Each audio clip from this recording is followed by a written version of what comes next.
Le decimos al inicio del programa que la ciudad de Bariloche está atravesada por estos días por una disputa que parte las aguas entre los vecinos y las vecinas y también la dirigencia política. Hablábamos esta mañana que las grietas en la República Argentina no es cuestión de los últimos años. Las grietas como esta de la que vamos a hablar, algunas tienen más de 100 años, ¿no? La municipalidad recibió la autorización, hablo de la municipalidad de Bariloche, de la Comisión Nacional de Monumentos para hacer una serie de reformas, en principio en el centro cívico, y el principal proyecto es quitar del centro de la plaza el monumento Julio Argentino Roca.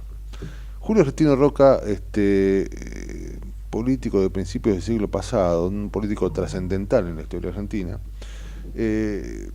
ha sido en algunos puntos denostado y ha sido objeto de un montón de cuestiones que creo que nada tienen que ver con la realidad, pero más allá de eso, esto ha sido celebrado por muchos organismos de derechos humanos y obviamente resistidos por sectores que defienden la centralidad, si se quiere, de Julio Argentino Roca en la política.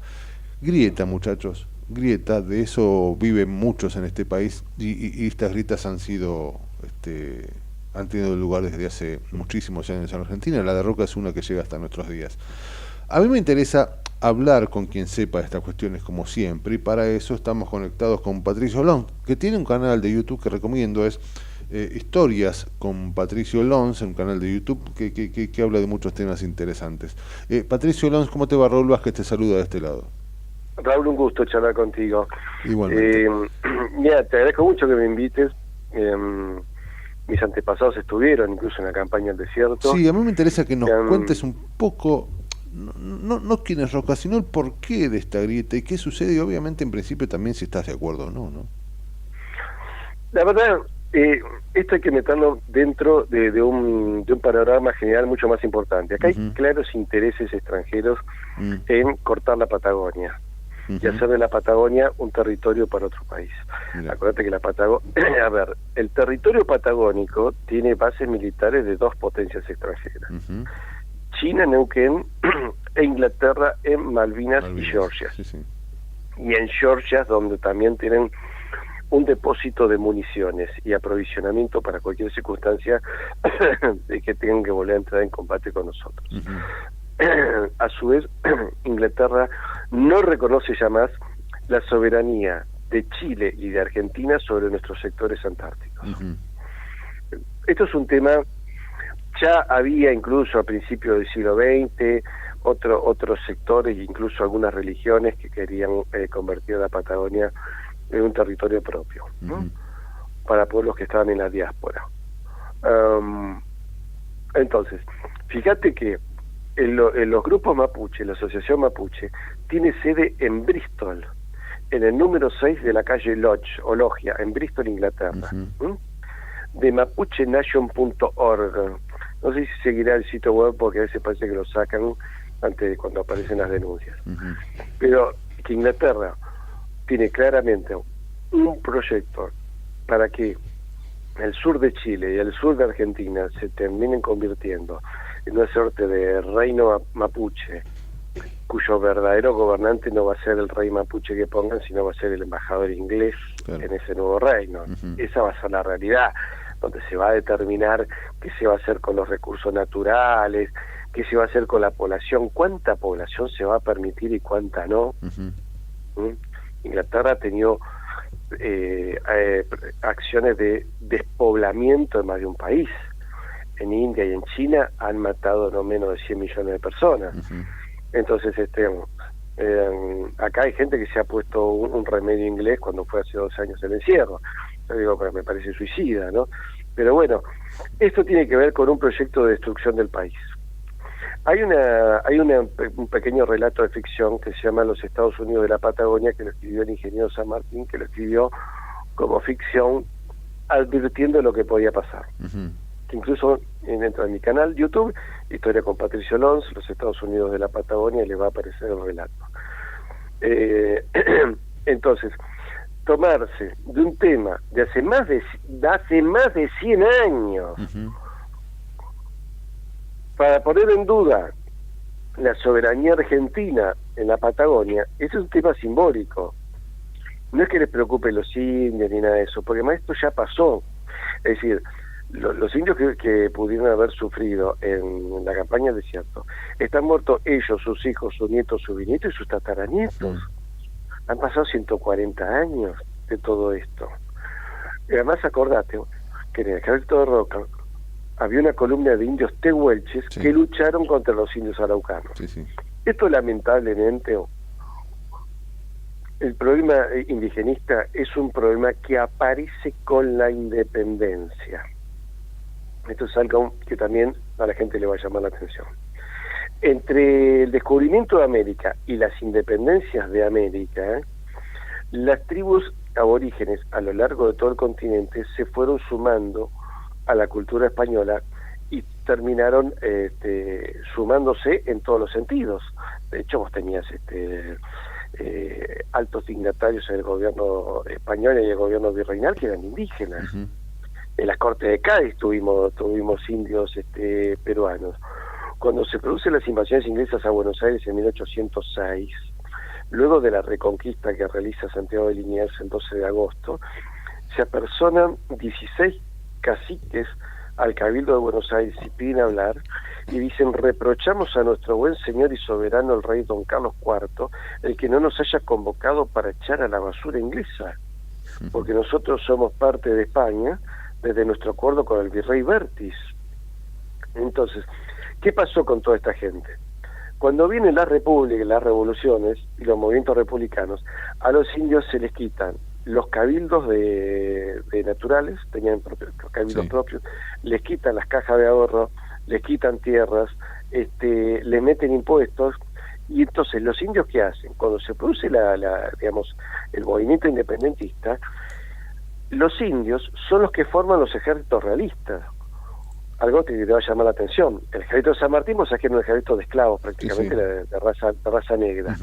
El ejército contra el que él pelea en Chile es un ejército de araucanos. No.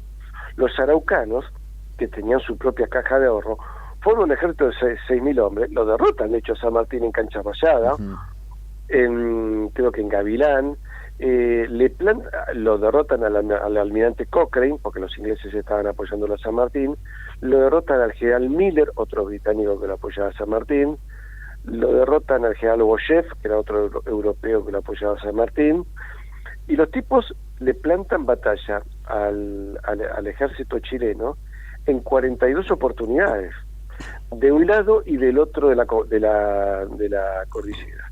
Las últimas batallas son en Carmen de Patagones y en Neuquén por 1832, y ahí ya se rinden. Bien. Luego de eso, ¿qué pasa? Los gobiernos republicanos le quitan un montón de cosas a los indios y no los incluyen. Entonces luego viene la decisión de los estados de Chile y de Argentina: bueno, vamos por el sur, vamos a incorporarlo. Y se lo incorporó por las buenas y por las malas. Eso es cierto. Pero ¿sabes qué? Mi estimado amigo, eso pasó en toda la historia de la humanidad. Tal cual. Y ya está. Yo siempre planteo... No por eso, porque si vos decís, bueno, como eso estuvo mal, ponemos en duda los derechos soberanos de Chile y de Argentina sobre el sur de Chile y sobre el sur de Argentina. Entonces, ¿hay quien viene? Si los ponemos en duda, viste, lo que no es tuyo, mejor dicho, lo que es tuyo, pero alguien dice que no es tuyo, se lo queda a otro. ¿Es cierto? Entonces, creer que va a haber un acto de justicia reivindicatoria sobre tataranietos o chosnos de aquellos indígenas que ya están absolutamente mezclados, ¿es cierto? Porque por poder conseguir un grupo de araucanos puros, viste, lo tenés que buscar con lupa hoy, ¿es cierto? Entonces, eso ya no tiene sentido. Por eso yo siempre planteo que es interesante... Ningún pueblo del mundo ha hecho eso en la historia. Es decir, las fronteras han cambiado numerosas veces. Nuestras fronteras cambiaron con la independencia. Es decir, nuestro país era uno solo, desde la Patagonia hasta México. Claro. Era la monarquía española, era de la Patagonia hasta México. Una sola lengua, un solo rey, una sola religión y una sola moneda. Vos sabías que además la moneda que se acuñaba acá en el Alto Perú, que se llamaba Real de A8, te invito a buscar, Real de A8 se llamaba, era la moneda que imperaba en todo el mundo. Los ingleses operaron para que esto terminara separado en 20 países. Bien. Y entonces nosotros, fíjate que la declaración de la independencia nuestra no incluye la provincia de Santa Fe, no incluye la banda oriental, no incluye el Paraguay, incluye la parte sur del Alto Perú, no incluye la Patagonia, no incluye Guinea Ecuatorial en África, que formaba parte del virreinato del Río de la Plata. Vos en Buenos Aires en el año 1800, vos tenías, por ejemplo, población de raza negra. Algunos eran esclavos, otros eran libres y otros eran funcionarios de gobierno, porque Guinea Ecuatorial en África formaba parte del virreinato del Río de la Plata. Todavía hoy, escúchame, todavía hoy los guineanos en África, viste, un país chiquitito, el único país que habla español en África, nos recuerdan a uruguayos y argentinos como sus compatriotas. Mirá. Digamos, o sea, las fronteras cambian, pero guarda, que acá hay un proyecto concreto para destruir la Argentina. Entonces, te dicen, no, como Roca es malo, y bueno, en la Patagonia puede ser de cualquiera. Y de paso destruimos las Fuerzas Armadas, y de paso se ha destruido la educación. Yo soy de una generación que Argentina tuvo el mejor nivel educativo de todo el continente americano, incluyendo Canadá y Estados Unidos. O sea, del norte de Canadá hasta acá, en el año 60, 70, 80, el mejor nivel educativo del nuestro. Bien, hoy estamos en el último lugar de los concursos PISA, que son los que marcan el nivel educativo a nivel mundial. Estamos en puesto 98, 108, ya no sé qué puesto estamos. Ahora, Patricio, me gustaría, sí, porque no tenemos tanto tiempo, me gustaría ir estrictamente a la figura, si te parece, de Roca, que es tan discutida. Y que yo creo en algún punto que no se la o no se la juzga en contexto, ¿no? Digamos, es muy difícil plantear que lo que hoy vemos de Roca, sí, hay cosas que seguramente se habrá hecho mal, pero nadie la juzga o la analiza en el contexto y en el contexto histórico justamente donde se desarrolló su vida. Es el hombre que integra la Patagonia al resto del país. Incluso él le propone una propuesta al presidente de Chile, y Chile dijo, no, pero eso es territorio de ustedes, nosotros vamos por el territorio nuestro, el sur de Chile. Entonces, desde ese momento incluso ya no hay más discusión de nuestros derechos soberanos en la Patagonia. Es un hombre que tuvo mucha importancia en una serie de modernizaciones del país. En otras se equivoca, comete un grave error con la Santa Sede y con la ley 1420, educación laica, ahí se pierden tradiciones. Es decir, es un hombre con sus grises, obviamente, sus blancos y sus negros. Lo que yo no creo es que no haya sido un hombre patriota. Yo creo que fue un hombre patriota. Incluso hay una anécdota curiosa. Cuando la comunidad italiana se instala en La Boca, se plantean los italianos crear un pequeño país como la República de San Marino, viste que hay en Italia. Entonces vamos a hacer la República de La Boca, y le avisan a Roca, que estaba presidente. Roca manda a buscar 1000 infantes y marcharon por lo que es la calle Balcarce, con bayoneta calada hasta el barrio de La Boca. Hablaban con los italianos, viste, a bayoneta calada, y a partir de ahí se creó la institución cultural República de La Boca y se acabó. Claro, lo dejamos hasta ahí llegan. Claro. Entonces, es un hombre, es cierto, hay cuestiones que son muy criticables de él, ¿no? Incluso el tema de que se trajeron indios a Buenos Aires que se vendieron, eso es cierto. ¿Y qué pensamos pero no por eso, no por eso vamos a entrar en esta actitud iconoclasta, que es una barbaridad. Ningún país debe hacer eso. En Estados Unidos también tiraron hace poco el monumento a Fray Junípero Serra, que fue un misionero español que se dedicó a proteger indios, y lo trataron de racista porque era blanco. Pero si Fray Junípero fue el hombre que salvó a decenas de miles de indios. O sea, la gente también hace estas cosas sin pensar. Sí, por eso me parece interesante, de alguna manera y entre comillas, instruir sobre una figura para que se entienda un poquito más, ¿no? Nosotros no vamos a encontrar la verdad absoluta, pero sí me parece interesante una opinión que sume a la idea que tiene la gente. Por eso esta charla. Mira, ¿no?